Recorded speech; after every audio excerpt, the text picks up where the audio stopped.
इस वीडियो में बिहार दरोगा पीटी 2021 के लिए प्रैक्टिस सेट डिस्कस करेंगे। ये प्रैक्टिस सेट होगा हिस्ट्री और पॉलिटी के मोस्ट इम्पोर्टेंट क्वेश्चन का। ये सेट नंबर 3 है। इसका पहले सेट 1 और 2 अपलोड हो चुका है। जो नहीं देखे जाके देख लीजिएगा, प्ले लिस्ट में आपको वीडियो मिल जाएंगे। हम लोग हर क्वेश्चन को जो है डिटेल्स के साथ डिस्कशन करेंगे। तो आइए देखते हैं पहला क्वेश्चन। विष्णु के 10 अवतारों की जानकारी निम्नलिखित में से किस स्रोत से मिलती है? तो मत्स्य पुराण से मिलती है, तो बी इसका राइट आंसर हो जाएगा। विष्णु के 10 अवतारों की जानकारी हमें कहाँ से मिलती है? मत्स्य पुराण से मिलती है। अब पुराणों की संख्या कितनी है? 18 है।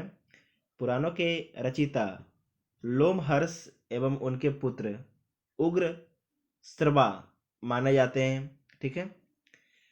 सबसे प्राचीन एवं प्रमाणिक पुराण मत्स्य पुराण को माना जाता है। वेरी वेरी इंपॉर्टेंट है। और विष्णु पुराण मौर्य वंश से संबंधित है। विष्णु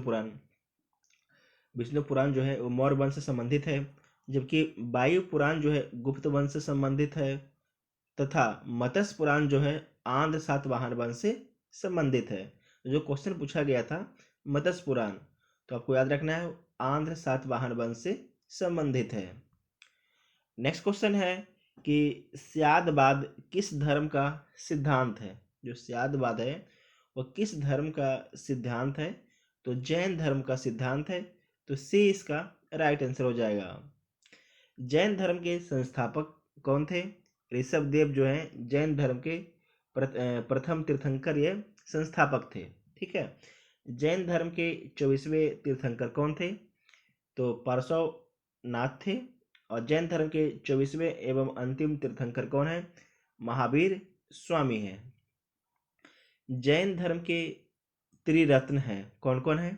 सम्यक दर्शन है, सम्यक ज्ञान है, सम्यक आचरण है। ये जो 3 पॉइंट देख रहे हैं, ये जैन धर्म के त्रिरत्न वाला, ये बीपीएससी 66 बीपीएससी आपके पूछा है। ठीक है। तो इसका राइट जो आंसर हो जाता जैन धर्म होता, कि उसमें पूछा गया था कि जैन, उसमें दिया गया था कि सम्यक दर्शन, सम्यक ज्ञान और सम्यक आचरण जो किस धर्म से संबंधित है? तो आपको याद रखना है जैन धर्म से संबंधित है। महावीर ने अपना उपदेश किस भाषा में दिए थे? तो अर्ध मगधी भाषा में अपना उपदेश महावीर स्वामी ने दिए थे। महावीर ने अपने शिष्यों को जो है 11 गंधर्वों में विभाजित किया था। वेरी इंपॉर्टेंट है। और महावीर के जो बचपन का नाम क्या था? तो वर्धमान इनके बचपन का नाम था। नेक्स्ट क्वेश्चन है कि बौद्ध गाथाओं में हाथी प्रतीक है। बौद्ध मैथोलॉजी में हाथी का प्रतीक क्या होता है? तो आपको याद रखना है बुद्ध का जन्म क्या होता है? बुद्ध का जन्म होता है। तो डी इसका राइट आंसर हो जाएगा। ठीक है। यहाँ पर दिया गया है बौद्ध गाथाओं में हाथी बुद्ध के जन्म का प्रतीक है। बौद्ध धर्म में सम्मिलित होने के लिए जो न्यूनतम आयु सीमा थी 15 वर्ष थी। अगर आप बौद्ध धर्म में तभी शामिल हो सकते थे जब आपकी उम्र जो है 15 वर्ष से अधिक है। बौद्ध धर्म में पुनः जन्म की मान्यता थी। ठीक है। पुनः जन्म की मान्यता कहाँ थी? बौद्ध धर्म में थी। बौद्ध धर्म के बारे में हमें विशद ज्ञान पाली त्रिपिटक से मिलती है। मतलब कि हमें जो ज़्यादा जानकारी मिलती है बौद्ध धर्म के बारे में, वो पाली त्रिपिटक से मिलती है। बौद्ध धर्म का संस्थापक कौन थे? तो गौतम बुद्ध बौद्ध धर्म का संस्थापक थे। बौद्ध धर्म के 3 संगति हुई है, वो कहाँ कहाँ हुई है इसे एक बार आप लोग देख लीजिए। पहला जो आपका हुआ है, पहला हुआ है राजगिरी में। ठीक है। और दूसरा हुआ है वैशाली में, और तीसरा हुआ है पाटलिपुत्र में, और चौथा हुआ है आपके कनिष्क के काल में हुआ है जम्मू कश्मीर में। ठीक है। याद रखिएगा 4 गो हुआ है। पहला आपको याद रखना है राजगिरी, दूसरा वैशाली, तीसरा पाटलिपुत्र, और चौथा जो आपके जम्मू कश्मीर। ठीक है। नेक्स्ट क्वेश्चन देखिए। आयुर्वेद के प्रसिद्ध चिकित्सक धन्वंतरी किस गुप्त शासक के दरबार में थे? तो चंद्रगुप्त द्वितीय के दरबार में थे। तो बी इसका राइट आंसर हो जाएगा। चंद्रगुप्त द्वितीय के शासनकाल में संस्कृत भाषा के सबसे प्रसिद्ध कवि कालिदास भी थे। ठीक है। तो आपको याद रखना कि चंद्रगुप्त द्वितीय के दरबार में कालिदास भी रहते थे। साहित्यिक और सांस्कृतिक उपलब्धियों के कारण ही गुप्त काल को भारतीय इतिहास का स्वर्ण युग बोला जाता है। नेक्स्ट पॉइंट है कि संगीत सम्राट तानसेन अकबर के दरबार में आने से पूर्व किसके दरबार में थे? तो रीवा के रामचंद्र के दरबार में। रीवा के रामचंद्र के दरबार में। रीवा वर्तमान में किस राज्य में है? तो मध्य प्रदेश में है। किस राज्य में है? मध्य प्रदेश में है। साथ में आपको याद रखना है कि अकबर के दरबार का जो प्रसिद्ध चित्र संगीतकार कौन था? तानसेन था। ठीक है, कौन था? तानसेन। और दो चित्रकार इंपॉर्टेंट कौन थे अकबर के दरबार में? तो दसवंत एवं बसावन। ठीक है, अकबर के दरबार के प्रसिद्ध चित्रकार थे।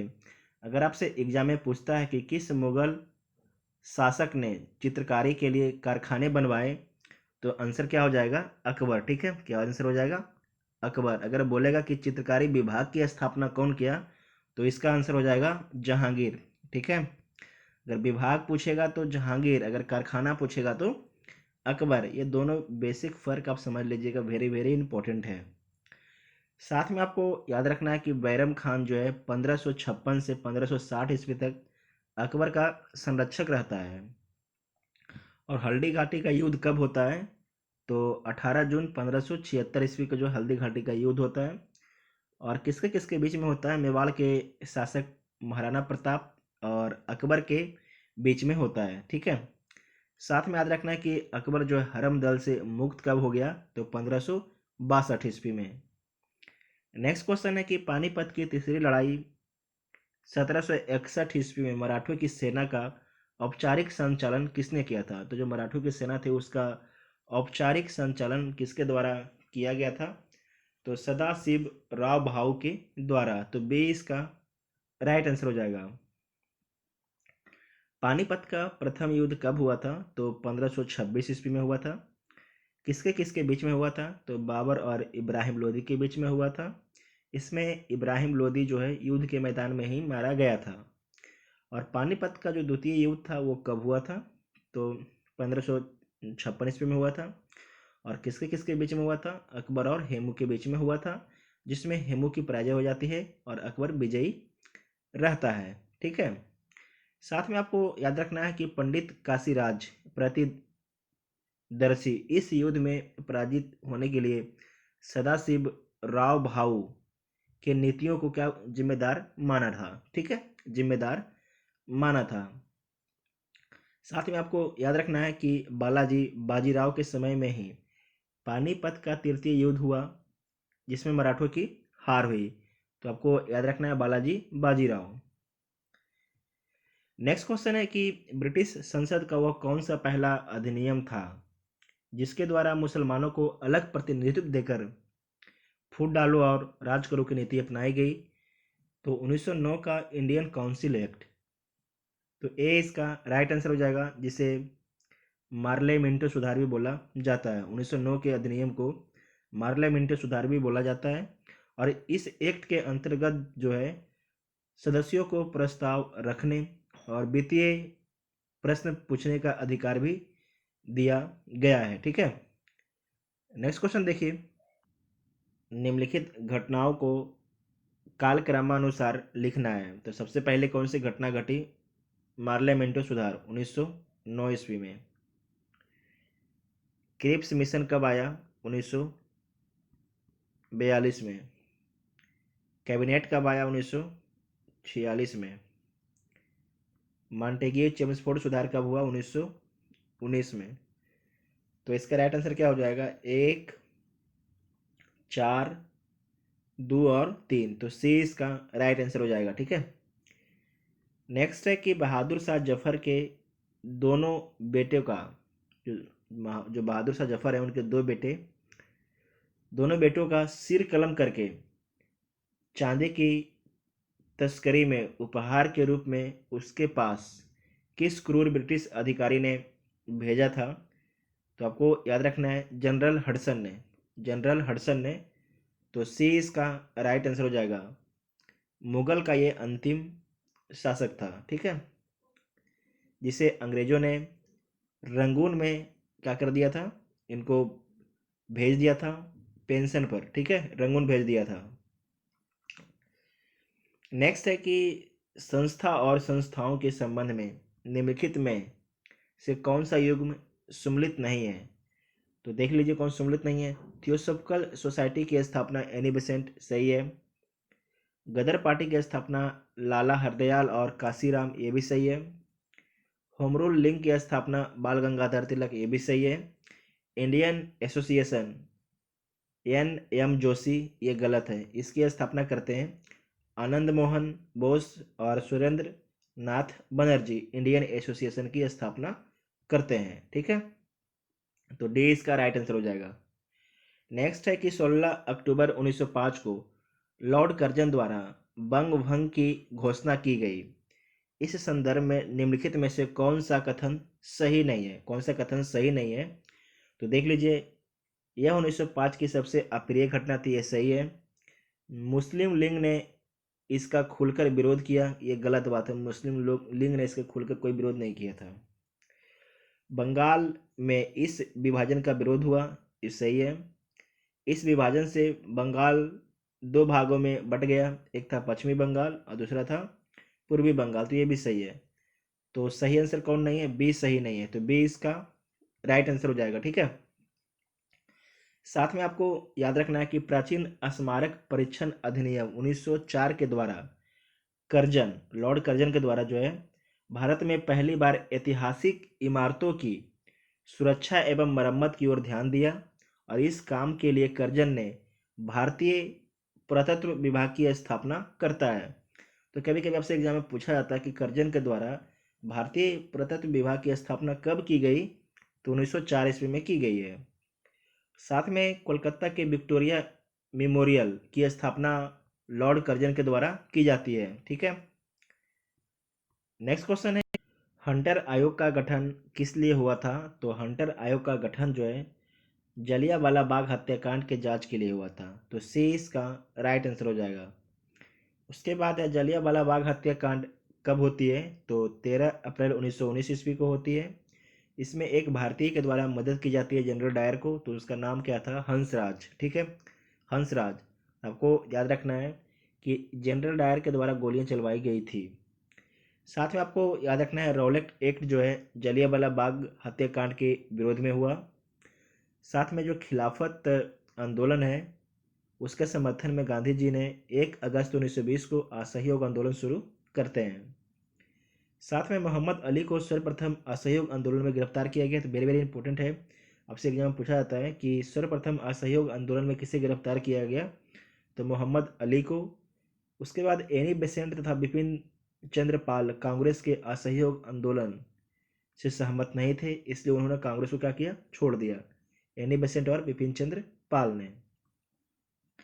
नेक्स्ट क्वेश्चन है कि अनुच्छेद 324 निम्नलिखित में से किससे संबंधित है। तो निर्वाचन से संबंधित है, किससे संबंधित है, निर्वाचन से, ठीक है। यहाँ पर देखिए अनुच्छेद 324 जो है निर्वाचन से संबंधित है। चुनाव के पर्यवेक्षण, निर्देशन एवं नियंत्रण संबंधी सभी समस्त जानकारियां जो है चुनाव आयोग में नहीं थे, किसमें नहीं थे, चुनाव आयोग में। निर्वाचन आयोग का गठन जो है मुख्य निर्वाचन आयुक्त तथा अन्य 2 निर्वाचन आयुक्तों से मिलकर बनता है। एक मुख्य निर्वाचन, 2 उसके सहायक होते हैं, ठीक है। तीन सदस्य के मिलने से जो है निर्वाचन आयोग का गठन होता है। साथ में आपको याद रखना है कि मुख्य चुनाव जो आयुक्त होता है उसका कार्यकाल होता है 6 वर्ष या 65 वर्ष की आयु तक जो है अपने पद पर रह सकता है, उसमें जो भी पहले हो जाए। साथ में अन्य चुनाव आयुक्त का जो कार्यकाल होता है, जो बाकी 2 होते हैं उनका कार्यकाल होता है 6 वर्ष या 62 वर्ष, जो पहले हो जाए, ठीक है। नेक्स्ट क्वेश्चन है कि भारत के किस राज्य में विधानसभा की एक सीट जो है धर्म के आधार पर आरक्षित है। वेरी इंपॉर्टेंट है, तो धर्म के आधार पर जो एक सीट आरक्षित है वो सिक्किम में, तो सी इसका राइट आंसर हो जाएगा। साथ में आपको याद रखना है कि 26 अप्रैल 1975 को सिक्किम को भारत का 22वां राज्य बनाया गया था। कब बनाया गया था, 26 अप्रैल 1975 को। साथ में आपको याद रखना है कि 30 मई 1987 ईस्वी को गोवा को जो है 25वां राज्य का दर्जा दिया गया। कब दिया गया, 30 मई 1987 87 ईस्वी को। साथ में नागा आंदोलन के कारण जो है असम को विभाजित करके 1 दिसंबर 1963 को नागालैंड को एक अलग राज्य बना दिया गया। तो आपसे एग्जाम पूछता है कि नागालैंड को एक अलग राज्य कब बनाया गया, तो 1 दिसंबर 1963 ईस्वी को। और किससे अलग किया गया था? असम से। वेरी इंपॉर्टेंट है। नेक्स्ट क्वेश्चन है कि बिहार का बिसाद किस नदी बिहार का बिसाद किस नदी है, मतलब कहने का मतलब बिहार का जो बिसाद है किस नदी को बोला जाता है। तो आपको याद रखना है बिहार का जो बिसाद है कोसी नदी है। तो बी इसका राइट आंसर हो जाएगा। जो कोसी रिवर है बार बार अपना क्या करती है, ये रास्ता बदल लेती है, जिसके कारण इसे बिहार का शोक भी बोला जाता है कोसी नदी को, ठीक है। जिसके कारण बार बार जो आपके उत्तरी बिहार है और जो कोसी नदी के एरिया के आसपास बाढ़ आता है, जिसके कारण बहुत बड़ी मात्रा में जाल माल की हानि होती है, ठीक है। साथ में आपको याद रखना है इसे बिहार का शोक भी बोलते हैं कोसी को। और इसमें एक भयंकर तबाही लाई थी, कब लाई थी? 16 अगस्त 2008 ईस्वी को जो है बांध टूटने के कारण जो है कोसी में भयंकर तबाही आई थी, ठीक है। साथ में आपको याद रखना है कि कोसी का जो प्राचीन नाम है वेरी इंपॉर्टेंट है, क्या है? अरुणा नदी का है, अरुणा नदी। और चीन का शोक जो है किस नदी को बोलते हैं? तो पीली नदी को, ठीक है। किस नदी को बोलते हैं?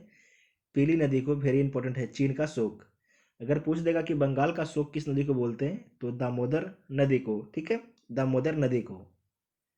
संसद अपने सदन के अध्यक्ष के पूर्व अनुमति लिए बिना कितने दिनों तक सदन में अनुपस्थित रहे तो उसका पद रिक्त घोषित किया जा सकता है। अगर 60 दिन तक अनुपस्थित रहता है अध्यक्ष को बिना बताए हुए, तो उसका पद को जो है रिक्त घोषित किया जा सकता है। नेक्स्ट है कि पटना में अनुशीलन समिति की शाखा स्थापित कब की गई? सॉरी, शाखा कब स्थापित की गई, ये नहीं होना चाहिए, किसके द्वारा स्थापित की गई, ठीक है। याद यहाँ कर लीजिएगा, कब की जगह किसके द्वारा स्थापित की गई। तो आपको याद रखना है सचिंद्र नाथ सन्याल के द्वारा। तो बी इसका राइट आंसर हो जाएगा, ठीक है।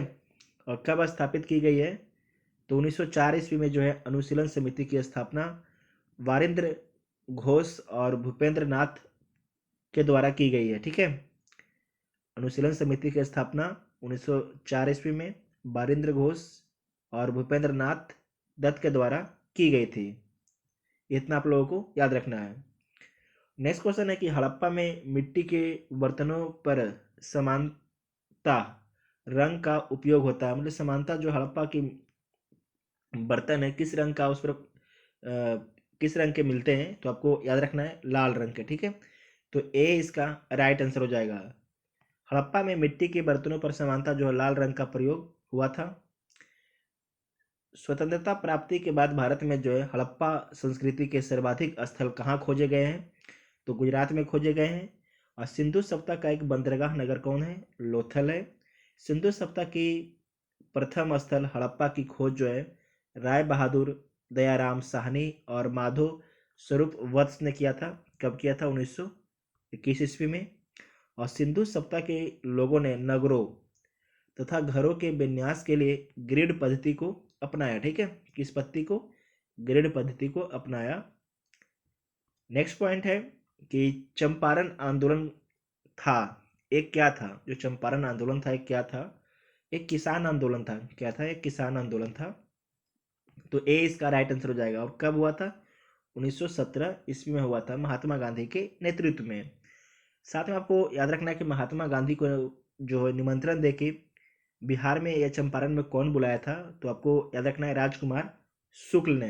यहाँ पर जो चंपारण आंदोलन था, यहाँ पर अगर आपके पास 20 कट्ठा है तो बोला जाता था कि आप 3 कट्ठा पर जो है नील की खेती कीजिए। कितने कट्ठा पर?